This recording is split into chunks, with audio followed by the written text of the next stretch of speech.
ใส่แล้วโอ้ใส่เลยโอ้ลองชิมมั้งเนาะอ๋ออ่า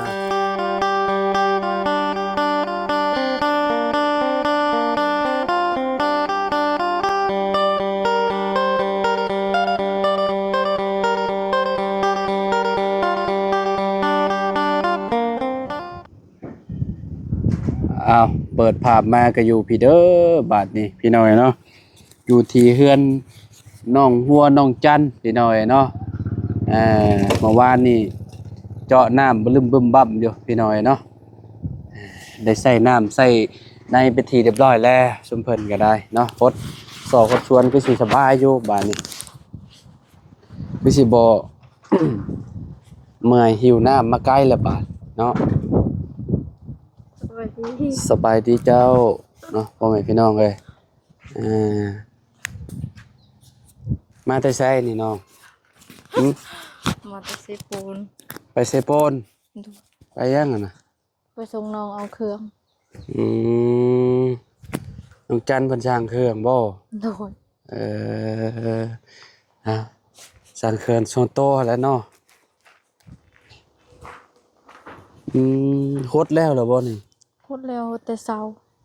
แต่เช้าพุ่นเนาะโฮดจักเทื่อนี่น้องตอนแรงเธอนึงบ่นี่ออกแล้วเนาะนี่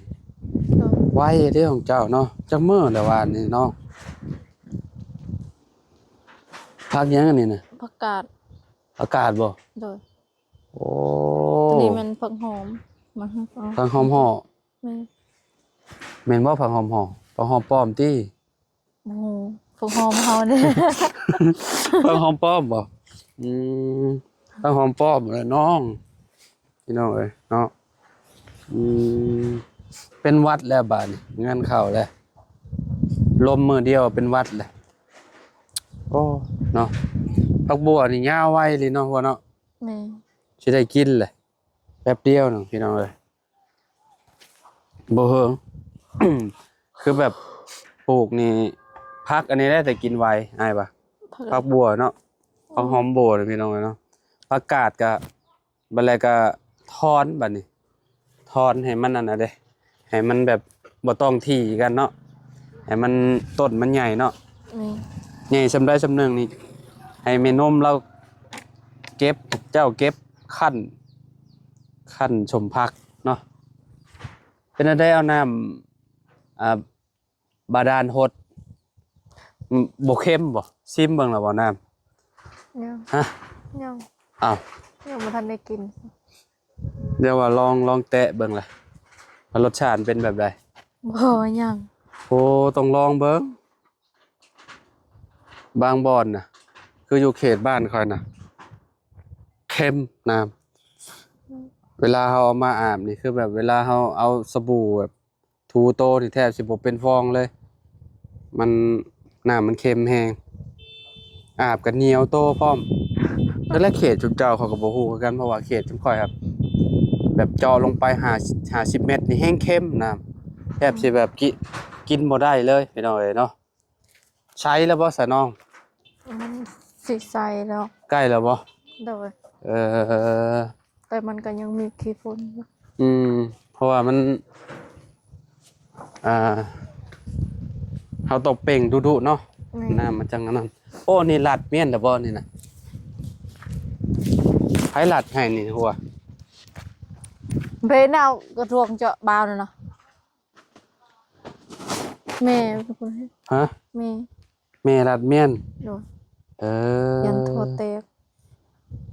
แบบว่ามันยังถึกแดดเลยเนาะใช้ลอมมึงนู่นใช่น้ำเปิดจะเขื่อแล้ววันนี้นะ เอาไม่เอาไม่เพ ลอมมึงนู่นใช้ปันได้เลยนี่นะ ถ้าจะรู้ว่าทางดาวทัน ให้น้องลงไปเปิดเบิ่ง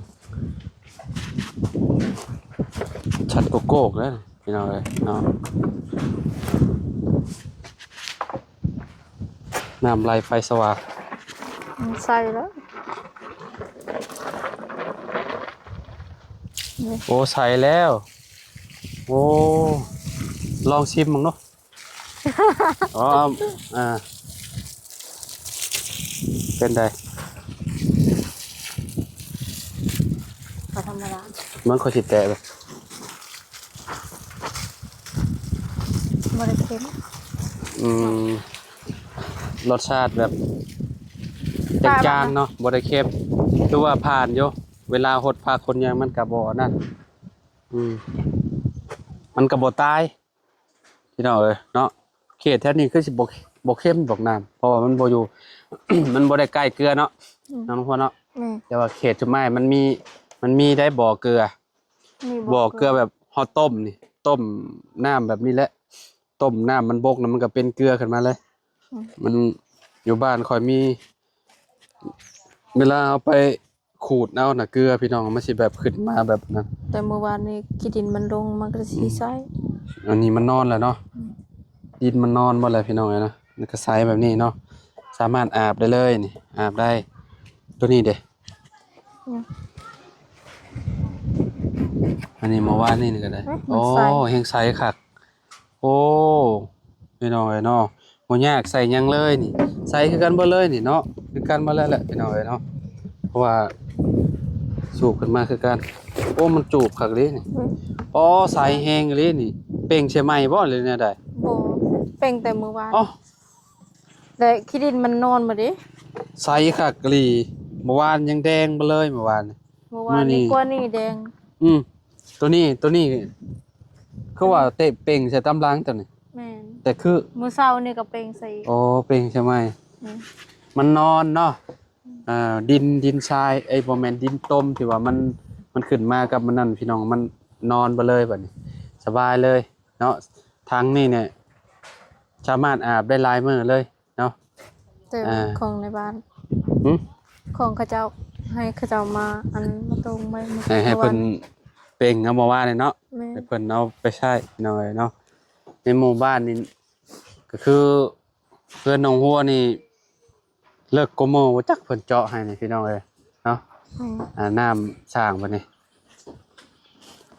สบายเนาะเอาเข้าห้องน้ำกับ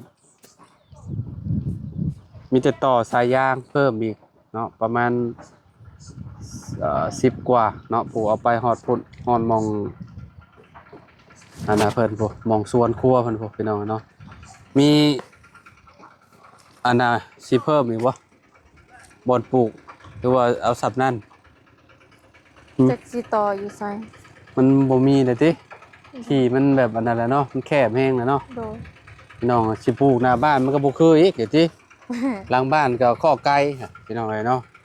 คันว่าหลังบ้านกว้างๆน่ะโอ้เนาะแบบว่าเอาปลูกหมักตุ้งหมักแตงพี่น้องเอ้ยเนาะพอได้เอาไปคุมไปขายเนาะน้องพ่อเนาะ แม่ มันจังคักพี่น้องเอ้ยเนาะ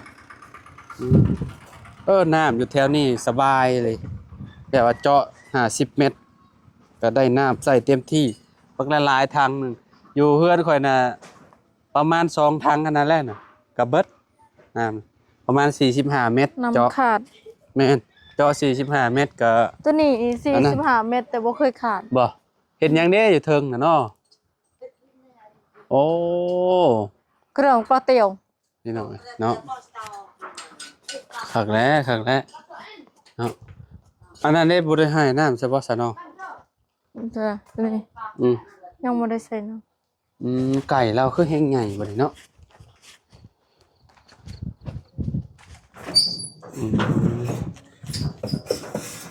ตอนนี้บ่จำเป็นแล้วตอนนี้น้ำมีแหละเนาะ แต่ก็ยังใส่อยู่ แต่ก็ใช้คือเก่าแล้วเวลาไฟดับไปหยังเด้ อืม เนาะไฟดับบัดสูบน้ำบ่ขึ้นก็งานเข้าอีกไก่2 แม่นี่ใหญ่แฮงเลยเนาะนี่เนาะได้กินอยู่บ่ไข่มันนี่ มันบ่ได้ไข่เลย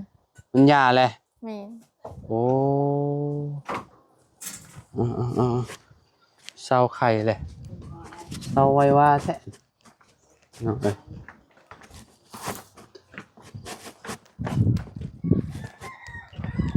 ประมาณนี้พี่น้องเอ้ยเนาะทางน้องหัวกับน้องจันเพิ่นก็มาแต่เซโปนพี่น้องเอ้ยเนาะมาแต่เซโปนไป2 รอบนี่แหละนี่รถใหม่นี่เนาะ เนาะ ใช่ยังบ่ได้บ่เว้นน่ะ ยังต้นแรกสิให้อายใส่แล้วให้เราเอา จังหน่อยว่าบ่เท่อีก งา เพิ่นว่ามันมองได้ง่ายเวลาเฮารถมาตำรอกตำลังใส่กระจกไปนะก็ค่อยก็จนได้ค่อยก็เอาออกแล้วรถค่อยนะค่อยขี่บ่สิ้นค่อยนะเพราะว่าแบบค่อยขี่แต่ใส่แว่นเด้เวลาเฮาอยากเลี้ยวเฮายังมันจังเห็นเบิ่งในกระจกมองข้างแล้วมันเห็นและสุมเจ้าชินบ่ได้ใส่กระจกเวลาสิแซงก็เจ้าก็แนมไปทางหลังก่อนคอเคล็ดย้อนแล้วเจ้าอือพี่น้องเอ้ยเนาะเห็นส่วนใหญ่วัยรุ่นเพิ่นบ่อยากใส่ดอกพี่น้องเอ้ยมันบ่เท่ว่ะบางคนบอกว่า เออตอนเขาเป็นวัยรุ่นก็แบบนี้แหละเขาก็บ่อยากใส่ดอกกระจกนะพี่น้องเอ้ยเนาะใส่กระจกแล้วมันคือว่าแบบคือรถผู้เฒ่าว่ะพี่น้องเอ้ยเนาะอันนี้หันเรียบร้อยแล้วบ่ เดี๋ยว อืมเอาตัวนี้คือหันใส่หันได้แล้วตัวนี้ยังบ่ได้หัน ต้นแรงจะให้เขาใส่ เปลืองอย่าบ่น้ำมัน บ่ได้เปลือง ใส่ตั้งแต่มื้อใด ตั้งแต่ซื้อรถ แต่สิโหลดมาเพราะว่า นี่ โอ้ก็บ่เปลืองบ่ได้เนาะ หาก็ใส่มื้อนี้20,000 อืม เอาไป 20,000ก็ได้บ่หลายปานใดติลิตรหนึงมันจักเท่าใด ลิตร ประมาณ20ปลายพันพุ่นแหละ ลิตร25 25,000เนาะพี่น้องเอ้ยอยู่พี่น่ะน้ำมันน่ะสิบ่แม่นสีแดงพี่น้องเอ้ยน้ำมันแบบเป็นคือน้ำมันดีเซลนี่แหละสีคือกันแบบนั้นแหละแต่ว่ามันก็เป็นน้ำมันรถจักรกันแหละเนาะเบนซินพี่น้อง เขาเจ้าตั้งแต่ซื้อหันเขาเจ้าหันบ่แน่ โอ้ต้องให้เพิ่นหันให้ใหม่อีกแล้วนี่นะ เขาเจ้าหันบ่แน่นตั้งแต่ซื้อนี่ หันพร้อมแล้วนี่น้องเอ้ยจักหน่อยมันสิหลุดออกได้นี่ อืม ให้เพิ่นหันให้ในห้านน่ะกุญแจบ่มีซ้ำมองภาพเท่านี่เพิ่นหันฝั่งนั้นเด้ฝั่งนั้นแน่นบ่โอ้หันคือกันมันบ่แน่นบ่ได้นี่ตัวนี้มันบ่แน่นแฮง เพ เด้ ราะว่าเขาเจ้าแปลงนี่เขาเจ้าประกอบใหม่หมด อืม เขาเจ้าก็เลย นี่ต้อง กระทันหัน โอ้ต้องหันใหม่บ่แล้วหัวเอ้ยไปทางห้างก็เจ้าหันให้โลดนี่ไปขี่ไปมันหลุดออกเฮ็ดได้นี่ต้องให้เพิ่นหันให้เด้น็อตมองนี่นี่น็อตมองนี่นี่มันบ่แน่นมันไม้เจ้ารถเจ้าอันนั้นสิหน่อยเนาะหัน สิให้อ้ายเคยเฮ็ด หันอยู่ในนอกน่ะมีแต่เอามาเสกใหม่เบิดรถมือสองพี่น้องเห็นได้เนาะต้องเสกเบิดทุกอย่างแล้ว ให้อ้ายเคยเฮ็ดให้เราว่ามื้อใดเราว่างเราสิไปเฮ็ดให้ อย่างอื่นก็ดีเบิดแล้วว่าเบรกบากขับไปเบรกอยู่แล้วว่า อยู่ หน่อยแล้วว่าเบรกบ่อยู่ งานเข้าแล้วเนาะพี่น้องเอ้ยใครอยู่เนาะอยู่รถคันใหม่พี่น้องซื้อมาได้ประมาณจักมื้อแล้วบ่นี่ฮอดทิศแล้ว บ่ฮอดดอกว่า บ่ฮอด วันที่ วั ยั น ง เสา ล่ะ ร์วันเสาร์นั่นเนาะ อืม เฮาปลูกแคนเนาะ อืม วันศุกร์เฮาซื้อ แม่นวันศุกร์ตอนนี้ก็วันพฤหัสเนาะวันพฤหัสวันศุกร์โกสิฮอดอาทิตย์หนึงแล้วเด้แป๊บเดียวนะพี่น้องเอ้ยเนาะโอ้เอาอันยังล่างซั่นใหม่เลยเด้นี่ล้างมื้อเช้านี่ บ่มักแต่อย่างเดียวนี่แหละรถอันนี้น่ะล้อนิ้วนี่คือแบบเวลาฝนตกน่ะขี้ตมขี้โคลนมันเต็มอยู่ถ้าเฮาบ่ล้างแล้วก็เข้าสนิมพี่น้องเอ้ยเนาะสนิมเกาะบ่เลยถ้าเป็นพวกแม็กน่ะมันสิดูแลง่ายเป็นพวกแม็กน่ะเนาะเห็นบ่รถข่อยก็สนิมเต็มอยู่พี่น้องเอ้ยบ่ได้ล้างบ่ได้ลีงมันเนาะ น้องก็ล้าง ขี่ มื้อ ป เช้า ระมาณเดือนหนึ่งล่างเทื่อหนึงนี่โยยามฝนน่ะเรียบร้อยเลยแต่ว่าเบิ่งแดงไปเลยนี่มันกัดมันหยังไปเลยเนาะ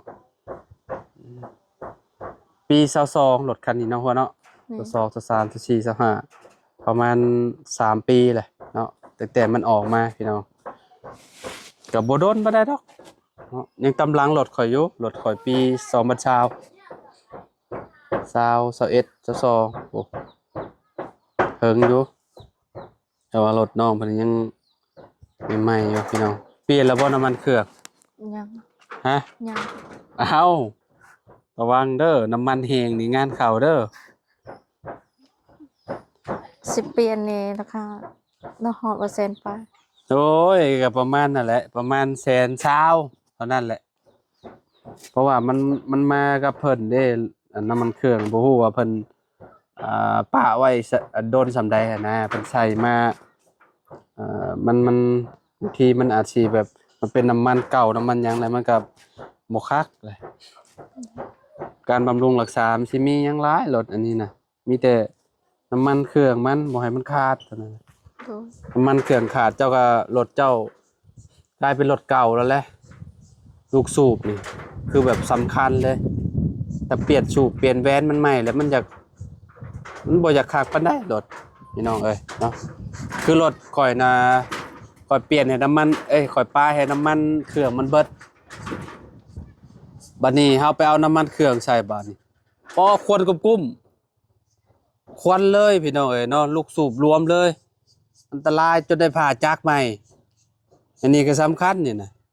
สำคัญที่สุดเลยนี่นะพี่น้องเอ้ยคะแนนอยากให้มันอยู่นำเฮาหลายปีเนี่ยเรื่องน้ำมันเครื่องนี่แหละ